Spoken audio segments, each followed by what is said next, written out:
সেই নবী খন্দকের যুদ্ধে গিয়া পেটে পাথর বাঁধলেন। মদিনাতুল মুনাওয়ারার পার্শ্বে খন্দক, সাহাবায়ে কেরাম নিয়া গর্ত খনন করলেন। নবী ওই কাজে হাত দিলেন। সাহাবায়ে কেরাম কেউ কষ্ট সহ্য করতে না পেরে ছুটি চাইলেন। মিথ্যা অভিযোগ দিয়ে বললেন, বাড়িতে অসুস্থ রোগী আছে, বাড়ি যাব, বাড়ি পাহারা দেওয়ার কেউ নাই, যাব। জিব্রাইল এসে বলে, নবী আদের অন্তরে নিয়ত খারাপ, কষ্ট, এই জন্য মিথ্যা কথা বলে যেতে চায়, এদের অন্তরে নেফাকি। আল্লাহ আয়াত নাজিল করে দিলেন, সাহাবায়ে কেরামদেরকেও পেটে পাথর বেঁধে নবীর সামনে আছেন, ইয়া রাসূলুল্লাহ, না খেয়ে কষ্ট করে পেটে পাথর বাঁধছি, একটা ক্ষুধা সহ্য করতে পারিনি। মনে মনে ভাবছে নবী মনে হয় আরামে আছে। সবার কথা শুনে নবী কয়, সাহাবায়ে কেরাম, আপনারা পেটে পাথর বাঁধছেন একটা, আমি মুহাম্মদ রহমতের নবী, আমার জামাটা উঠাইয়া আমি দেখাই, দেখেন। রহমতের নবী আমার জামাটা উঠাইয়া দেখাইলেন। সাহাবায়ে কেরাম দেখি আমাদের পেটে পাথর একটা, রহমতের নবীর পেটে পাথর দুইটা। ক্ষুধা কষ্ট, নবী যদি দোয়া করতেন উহুদ পাহাড় স্বর্ণ হয়ে যাও, না, কষ্টের মধ্যে শান্তি। ভোগ বিলাসের মধ্যে কি নাই? দেখছেন শান্তি, আনতে আর হননি, কি পরিমাণ শান্তি। আল্লাহ, জুলুমের শাস্তি দুনিয়ায়, কষ্টের জিন্দেগি। নবী আমার 1 বছর না, 2 বছর না, 3 বছরের মতো সময় আমার নবীরে মক্কার বেঈমানেরা গৃহবন্দী করে রাখছে শিয়াবে আবু তালিবের ভেতর। পানি দেয় না, খানা দেয় না। রহমতের নবী আমার গাছের পাতা ছিঁড়ে ছিঁড়ে চাবাইয়া তারপরে পেটের ক্ষুধা নিবারণ করো। না খাইয়া মরিও যুবক, প্রয়োজনে না খাইয়া মরিও, কিন্তু হারাম খানা ভেতরে ঢুকাইও না রে বাবা। শান্তি নাই, শরীরে রোগ বেড়ে যাবে, অশান্তি শুরু হয়ে যাবে। হযরত আলী রাদিয়াল্লাহু তাআলা আনহু বলেন, মান আল্লামানি হারফান ইন শাআ বাআ ওয়া ইন শাআ আতাকা,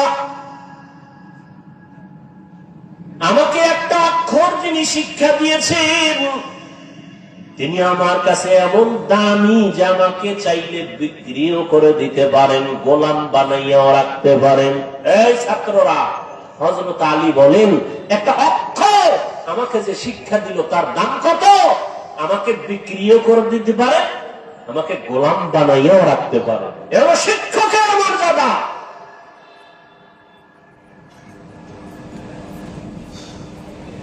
কিন্তু আমরা অনেক সময় দেখতে পাই কিছু বেয়াদবি আচরণ, আর এর পরিণাম ফলে দুনিয়াতেই সে ধ্বংস হয়ে যায়।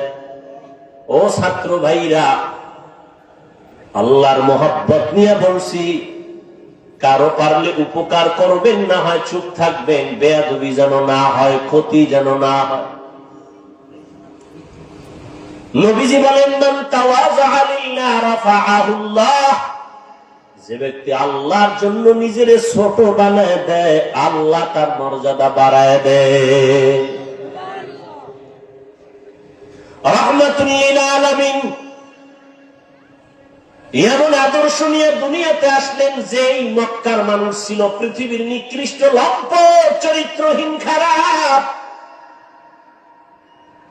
ওই জায়গায় আমার নবীকে আল্লাহ পাঠাইলেন। মক্কা নগরীর মানুষের মতো খারাপ মানুষ জমিনে আর ছিল না। ওই জায়গায় শ্রেষ্ঠ আদর্শের নবীর আল্লাহ পাঠায় দিলেন। 13 বছরের মেহনতে মক্কার মানুষগুলো জান্নাতি মানুষ হয়ে গেছে। মাত্র 13 বছরের মেহনত, নবী একটা গালি দেন নাই, কিচ্ছু বলেন নাই। সুন্দর ব্যবহার, সুন্দর আচরণ।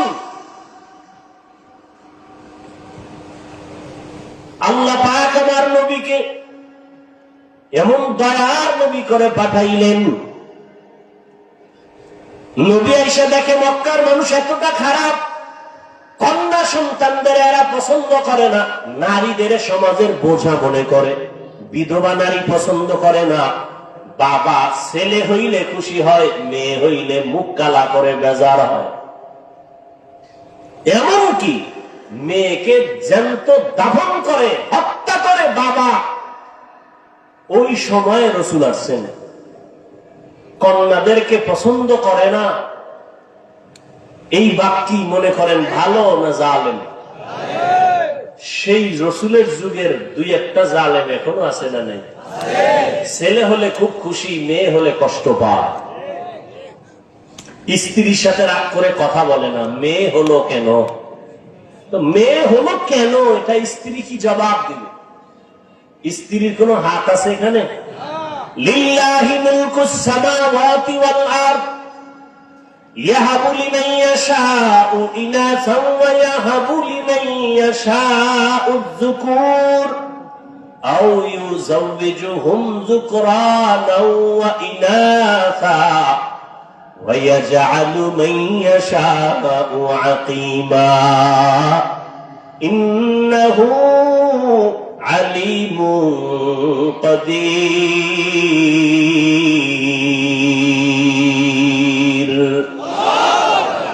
আসমান জমিনের মালিকানা কার? আল্লাহ বলেন আমার ক্ষমতা সব, আমি চাইলে কাউকে ছেলে দেই, কাউকে মেয়ে দেই, কাউকে দোনোটা দেই, কাউকে কোনোটাই দেই না। ক্ষমতা কার?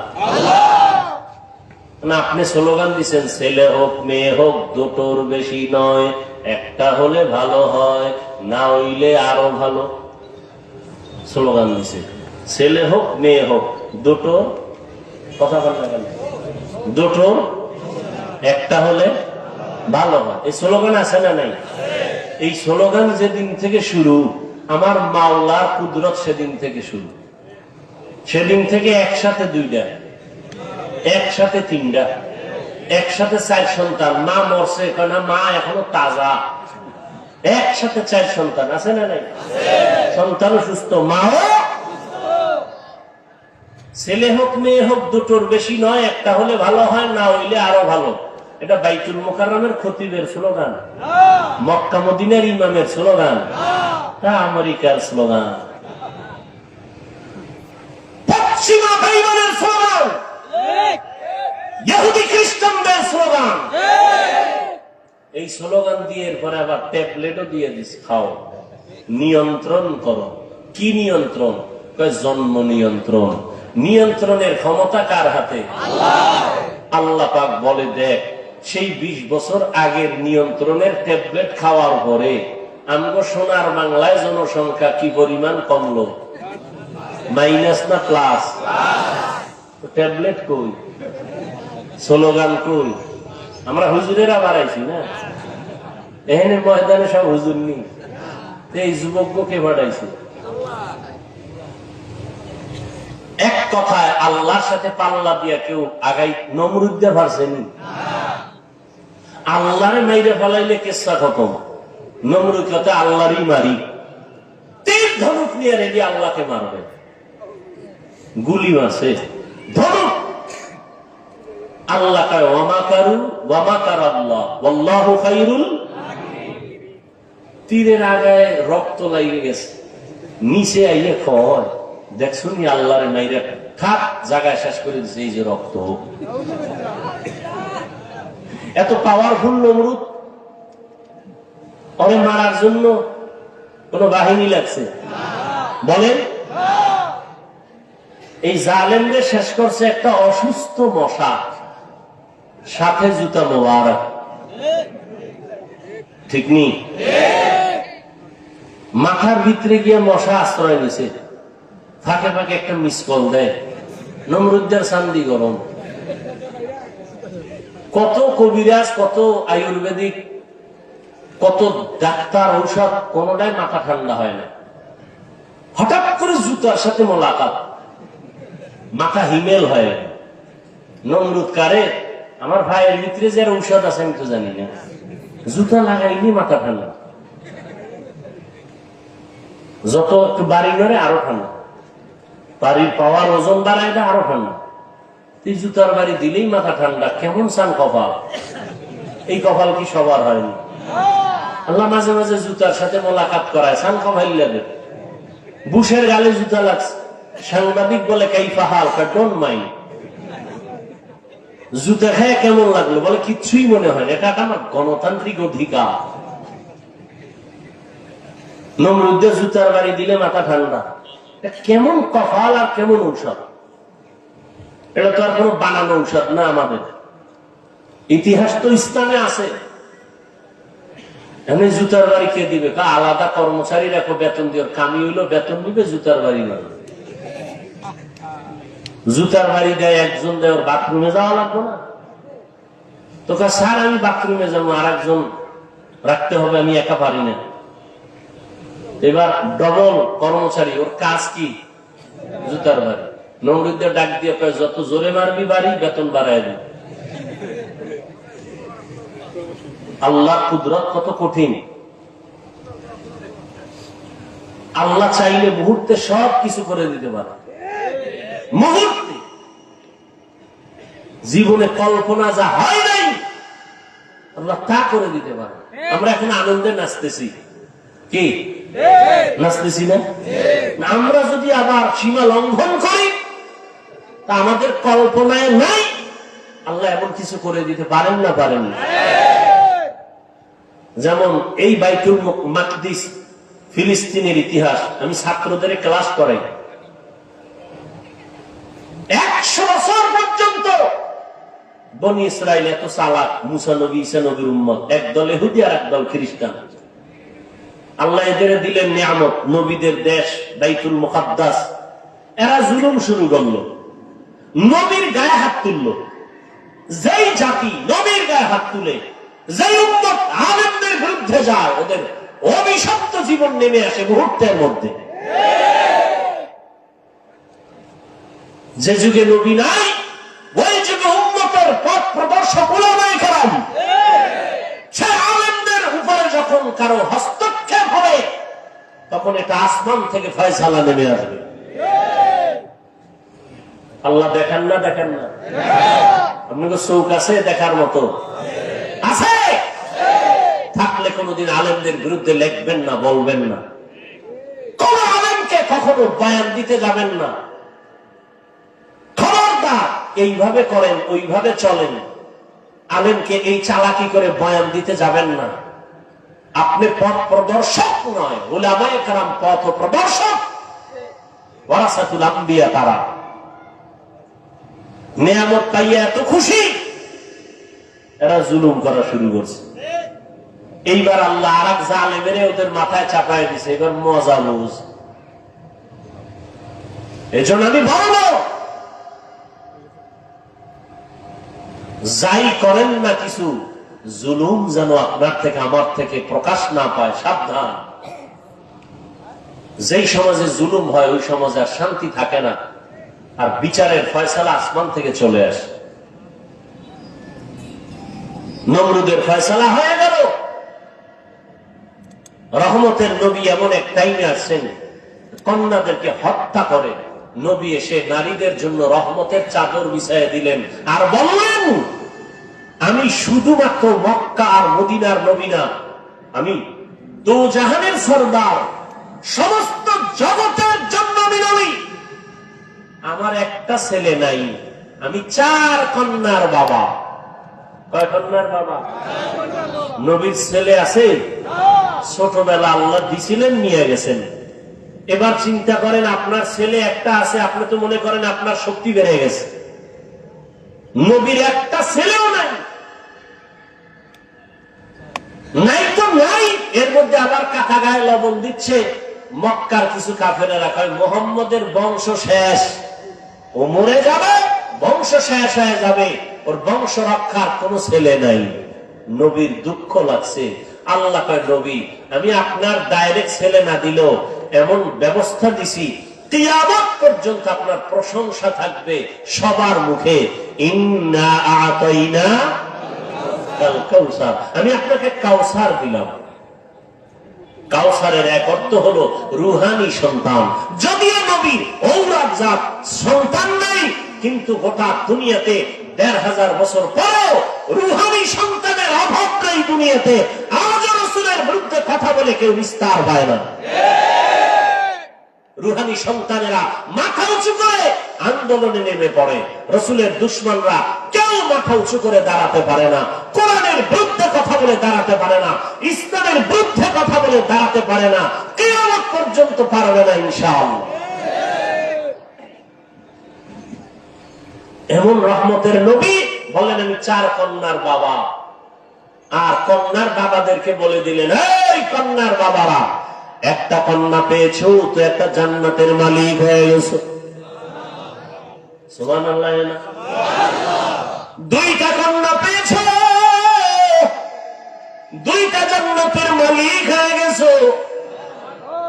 তার মানে যারা কন্যা পাইছো তোমার ঘর রহমতে ভরপুর হয়ে গেছে।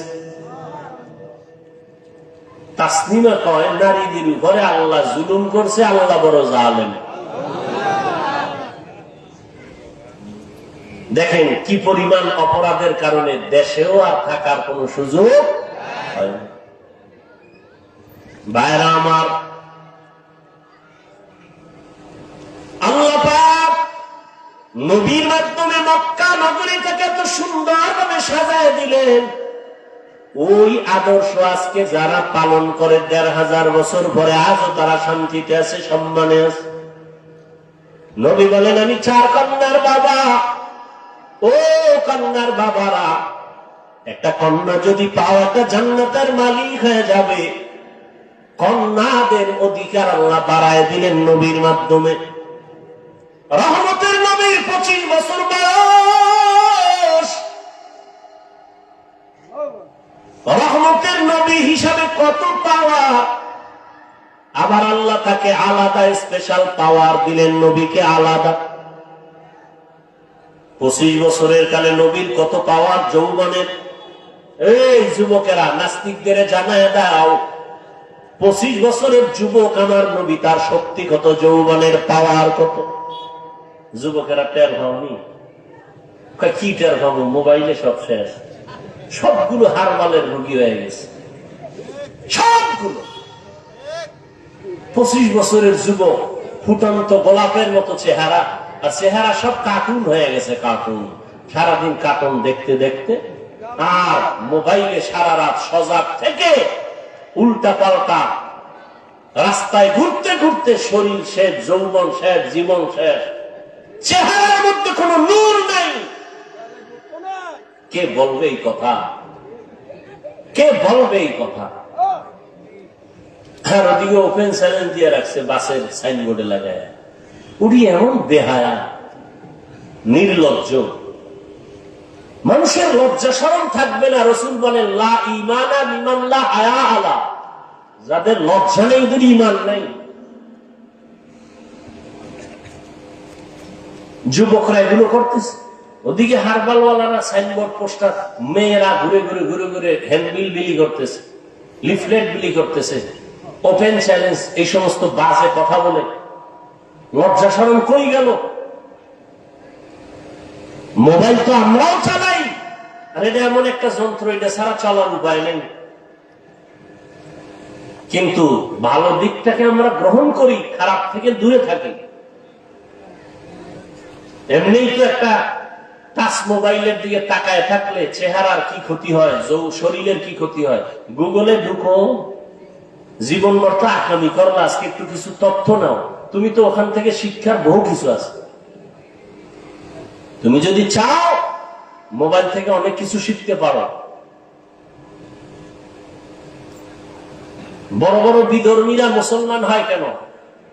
ওরা গবেষণা করতে করতে দেখে আল্লাহর খোঁজ পেয়ে যায়, যেন একজন সৃষ্টিকর্তা আছেই।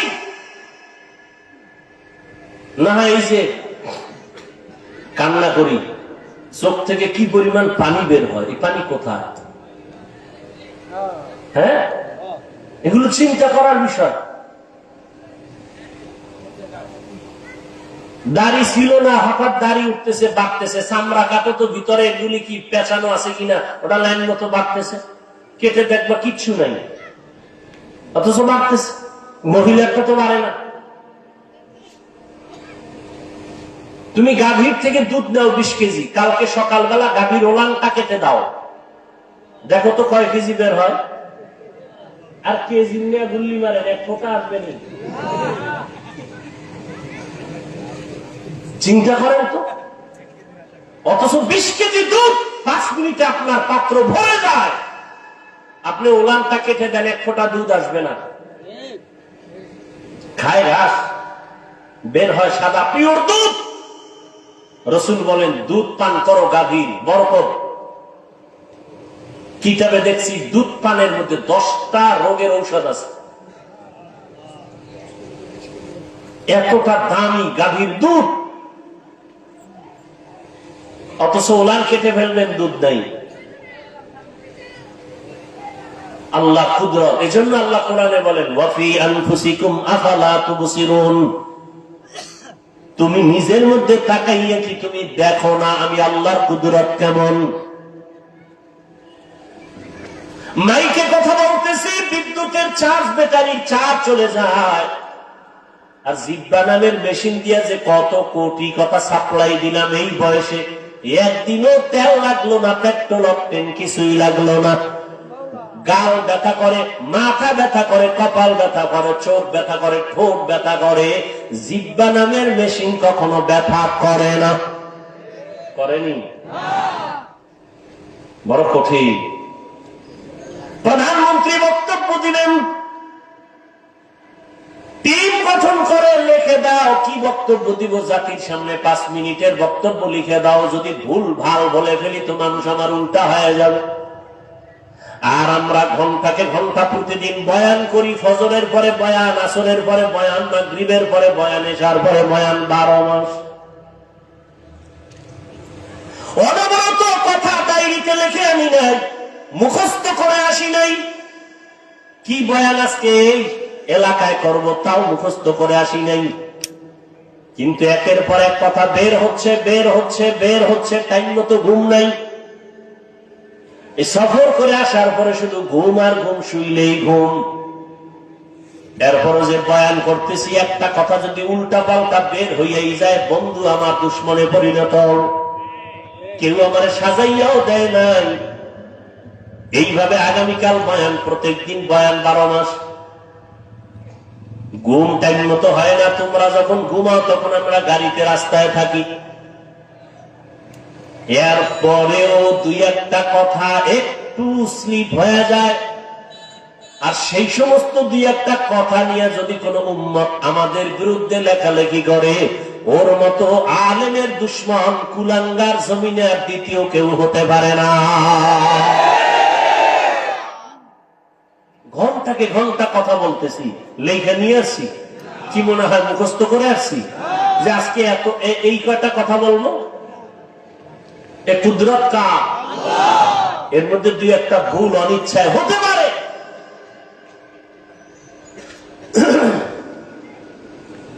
তুমি এইসব বলো না।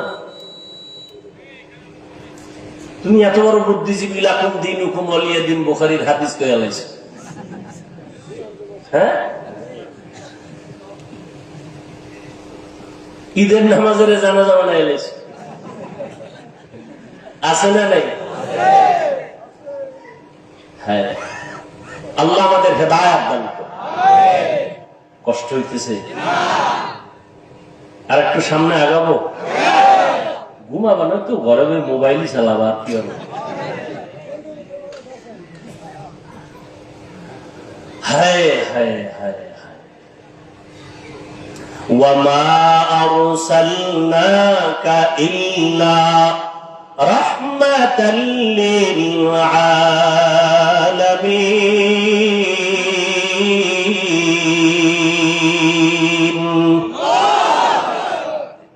এই যে এত বয়ান শুনো যুবক বাবারা, অন্তরে মায়া আছে না?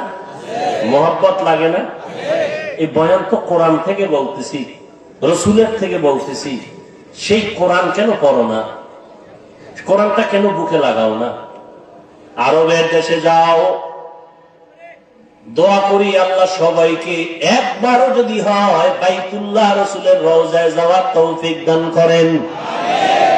আমিনও কয় না, পুরাটা কও আল্লাহুম্মা আমিন। মনে চায়নি?